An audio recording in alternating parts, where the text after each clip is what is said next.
नमस्ते मुलांनो, कसे आहात तुम्ही? माझं नाव अनघा टीचर. आज मी तुम्हाला इयत्ता 8वी विषय मराठी मधील कविता संतवाणी मधील बोले कैसा चाले हा अभंग शिकवणार आहे. आज आपण बोले तैसा चाले हा अभंग शिकणार आहोत. हा अभंग संत तुकाराम महाराज यांनी रचलेला आहे. एकदा आपण अभंग वाचूया. बोले तैसा चाले त्याची वंदन पावले, अंगे झाडीन अंगण त्याचे दासत्व करीन, त्याचा होईन किंकर उभा ठाकेन जोडोनी कर, तुका म्हणे देव त्याचे चरणी माझा भाव. या अभंगाचे जे रचिते आहेत संत तुकाराम महाराज, त्यांच्याविषयी आपण माहिती जाणून घेऊया. त्यांचे मूळ नाव तुकाराम बोल्होबा अंबिले. त्यांचा जन्म 22 जानेवारी 1608 देहू महाराष्ट्रामध्ये झाला. निर्वाण 19 मार्च 1650 देहू महाराष्ट्र. संप्रदाय वारकरी संप्रदाय. गुरु बाबाजी चैतन्य. त्यांचे शिष्य संत निळोबा, संत बहिणाबाई, भगवान बाबा. त्यांची साहित्य रचना तुकारामाची गाथा. त्यांनी 5000च्या वरती अभंग रचलेले आहेत. ते समाजसुधारक, कवी, विचारवंत, लोकशिक्षक होते. त्यांचे कार्य तीर्थक्षेत्र देहू हे होते. व्यवसायाने ते वाणी तसेच ते शेती, दुकानदारी व सावकारी करत असत. त्यांच्या वडिलांचे नाव बोल्होबा अंबिले होते. त्यांच्या आईचे नाव कनकाई बोल्होबा अंबिले. त्यांची पत्नी आवली, दुसरी पत्नीचं नाव होतं नवलाई. त्यांच्या अपत्यांची नावं होती महादेव, विठोबा, नारायण. आपण संत तुकाराम यांची माहिती बघितली. आता आपण संत तुकाराम महाराज यांचा परिचय करून घेऊया. संत तुकाराम उर्फ तुकोबा हे 17व्या शतकातील एक वारकरी संत होते. पंढरपूरचा विठ्ठल वा विठोबा हा तुकारामाचा आराध्य देव होता. तुकारामांना वारकरी जगद्गुरू म्हणून ओळखतात. वारकरी संप्रदायातल्या प्रवचन व कीर्तनाच्या शेवटी पुंडलिक वरदे हरी विठ्ठल, श्री ज्ञानदेव तुकाराम, पंढरीनाथ महाराज की जय, जगद्गुरु तुकाराम महाराज की जय असा जयघोष करतात. त्यांचे घराणे मोरे आणि आडनाव अंबिले होते. अंबिले की आंबिले याबद्दल मोठा संभ्रम आहे. त्यांच्या घराण्यातील विश्वंभर बुवा हे मूळ पुरुष महान विठ्ठल भक्त होते. त्यांच्या घरात पंढरीची वारी करण्याची परंपरा होती. तुकारामांचे वडील बोल्होबा व आई कनकाई होती. त्यांना सावजी हा मोठा भाऊ व कान्होबा धाकटा भाऊ होता. मोठा भाऊ सावजी विरक्त वृत्तीचा होता. घराची संपूर्ण जबाबदारी तुकोबावरच होती. पुण्याचे आप्पाजी गुळवे यांची कन्या जिजाई म्हणजेच आवली हिच्याशी त्यांचा प्रथम विवाह झाला होता. संत तुकारामांना 4 मुले होती. कन्या भागीरथी व काशी, तर मुलगे नारायण आणि महादेव. यापैकी 2 आजाराने मरण पावले. पहिली बायको गेल्यानंतर त्यांनी पुण्यातील आप्पाजी गुळवे यांची कन्या नवलाई उर्फ जिजाऊ हिच्याबरोबर त्यांनी दुसरा विवाह केला.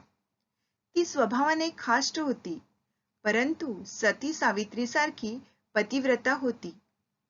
संत तुकारामांचा संसार तिने नीट सांभाळला.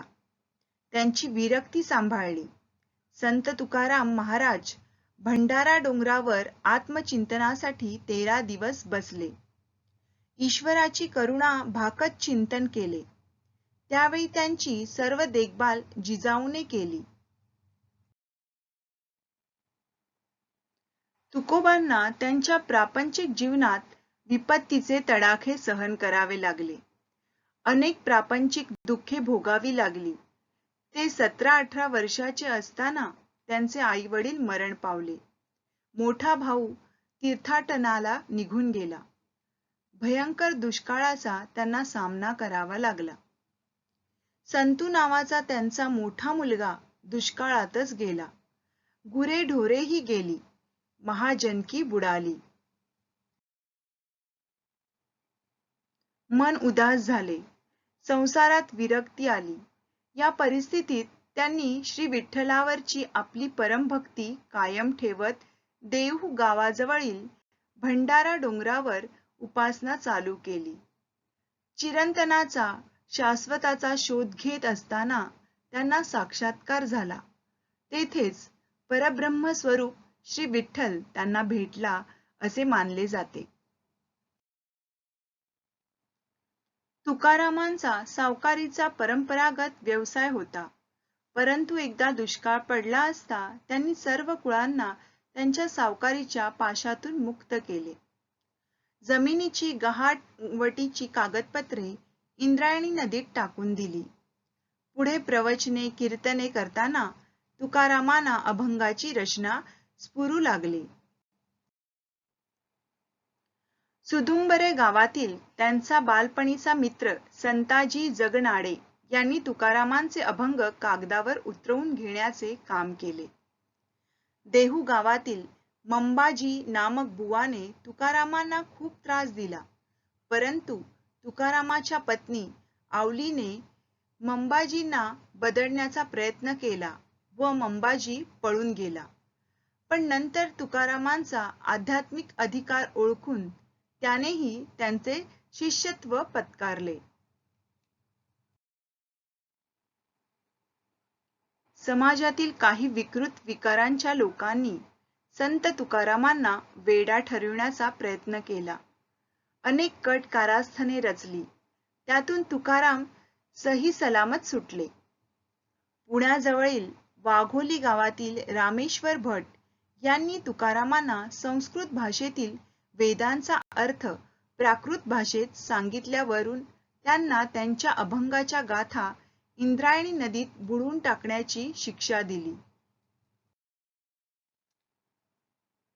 यावेळी महाराजांनी पंढरीरायास साकडे घातले. 13 दिवस अन्न पाणी सोडले. महाराजांनी देवाला सांगितले, हे भगवान, आता ही तुझी परीक्षा आहे. थोर अन्याय केला, तुझा अंत म्या पाहिला.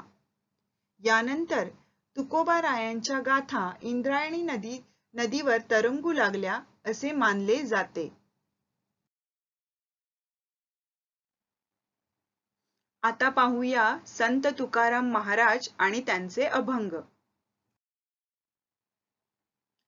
जगद्गुरु संत श्रेष्ठ तुकाराम महाराज हे साक्षात्कारी, निर्भीड व एका अर्थाने बंडखोर संत कवी होते.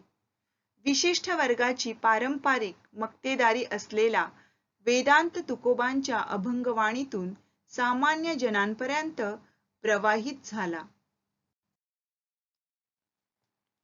अभंग म्हटला की तो फक्त तुकोबांचाच. अभंग तुक्याचा एवढी लोकप्रियता त्यांच्या अभंगांना मिळाली. संत तुकारामांची भावकविता म्हणजे अभंग. हे महाराष्ट्राच्या सांस्कृतिक परंपरेचे महान द्योतक आहे. वारकरी, ईश्वरभक्त, साहित्यिक, अभ्यासक, सामान्य रसिक आजही त्यांच्या अभंगांचा अभ्यास करतातच. तसेच त्यांचे अभंग खेड्यातील अशिक्षित लोकांच्याही नित्य पाठात आहेत. आजही ही लोकप्रियता अभंग आहे, वाढतेच आहे. वेदांचा तो अर्थ आम्हासीच ठावा, इतरांनी वहावा भार माथा, असे परखड वक्तव्य तुकोबाराय अभिमानाने व्यक्त करतात.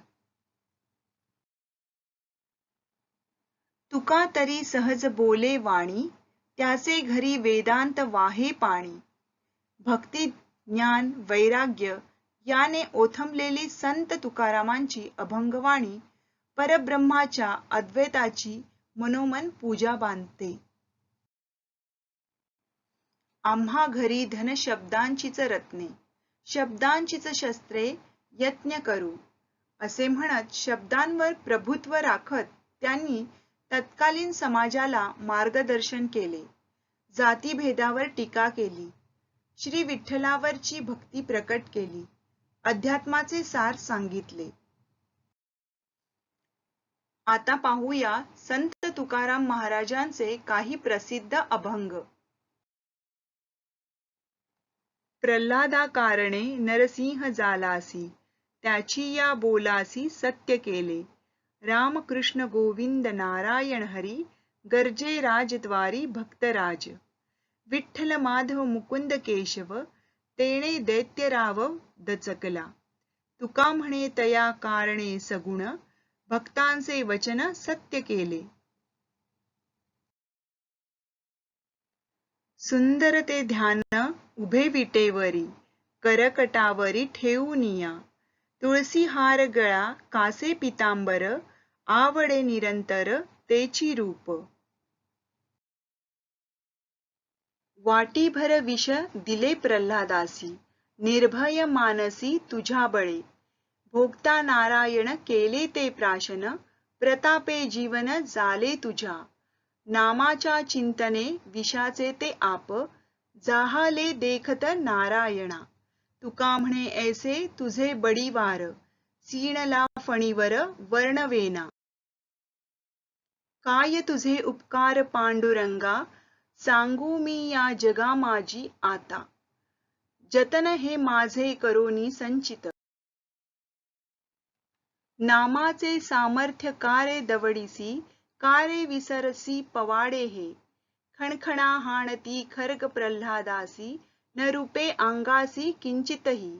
रामकृष्ण हरी ऐसी मारी हाक, तेणे पडे धाक बळीयासी. असो द्यावी सामर्थ्ये ऐसिया कीर्तीची, आवडी तुक्याची भेटी देई. उठा सकळ जन उठिले नारायण, आनंदले मुनिजन तिन्ही लोक. करा जय जयकार वाद्यांचा गजर, करकटावरी तुळशीच्या माळा. ऐसे रूप डोळा दावी हरी, ठेविले चरण दोन्ही विटेवरी. ऐसे रूप हरी दावी डोळा.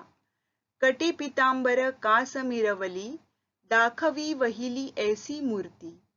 गरुड पारावरी उभा राहिलासी, आठवे मानसी तेची रूप.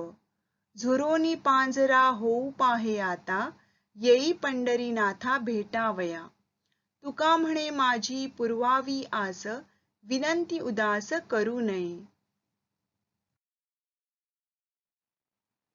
मुख डोळा पाहे तैशीच ते उभी राहे, केल्या विण नवे हाती धरोनी आरती परती. न धरिती मनी काही संकोच दाटणी, केल्या विण नवे हाती धरोनी आरती परती. तुका म्हणे देवे ओस केल्या देह भावे, केल्या विण नवे हाती धरोनी आरती परती. आनंदाचे डोही आनंद तरंग, आनंदची अंग आनंदाचे. काय सांगो झाले काहीचिया बाही, पुढे चाली नाही आवडीने. गर्भाचे आवडी मातेचा डोहळा, तेथीचा जिव्हाळा तेथे बिंबे. तुका म्हणे तैसा ओतलासे ठसा, अनुभव सरिसा मुखा आला. आम्ही जातो आपुल्या गावा, आमचा राम राम घ्यावा. तुमची आमची हेची भेटी, येथून या जन्म तुटी. आता असो द्यावी दया, तुमच्या लागतसे पाया. येता निजधामी कोणी, विठ्ठल विठ्ठल बोला वाणी. रामकृष्ण मुखी बोला, तुका जातो वैकुंठाला. जे का रंजले गांजले, त्यासी म्हणे जो आपुले. तोची साधू ओळखावा, देव तेथेची जाणावा. जेथे जातो तेथे तू माझा सांगाती, चालविसी हाती धरुनिया. चालो वाटे आम्ही तुझाची आधार, चालविसी भार सवे माझा. जातो माघारी पंढरीनाथा, तुझे दर्शन झाले आता, तुझ्या नादाने पाहिली मी, ही तुझीच रे पंढरी. अमृताची फळे अमृताची वेली, तेची पुढे चाली बीजाची ही, ऐसी यांचा संग देई नारायणा. तुकोबांचे हे अभंग समाजातील सर्व स्तरात इतके झिरपले आहेत की असंख्य लोकांच्या मुखातून त्यांचे चरण सहजगत्या बाहेर पडतात. अनेक चरण हे मराठी भाषेतील सुविचारच बनून गेले आहेत.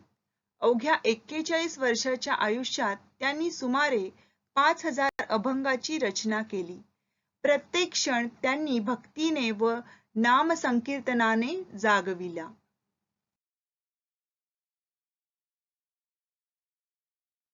आता आपण आपल्या पाठ्यपुस्तकातील अभंग पाहणार आहोत.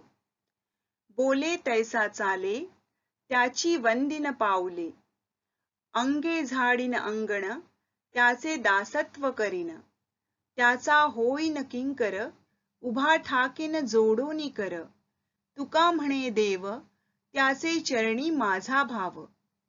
अतिशय सोप्या भाषेत तुकाराम महाराजांनी महापुरुषाचे वर्णन या अभंगात केले आहे. आपण आपल्या पहिल्या भागामध्ये संत तुकाराम महाराज यांची माहिती बघितली आणि त्यांचे अभंग जाणून घेतले. आता आपण दुसऱ्या भागामध्ये आपल्या पाठ्यपुस्तकातील अभंग याविषयी सविस्तर जाणून घेऊया. धन्यवाद मुलांनो.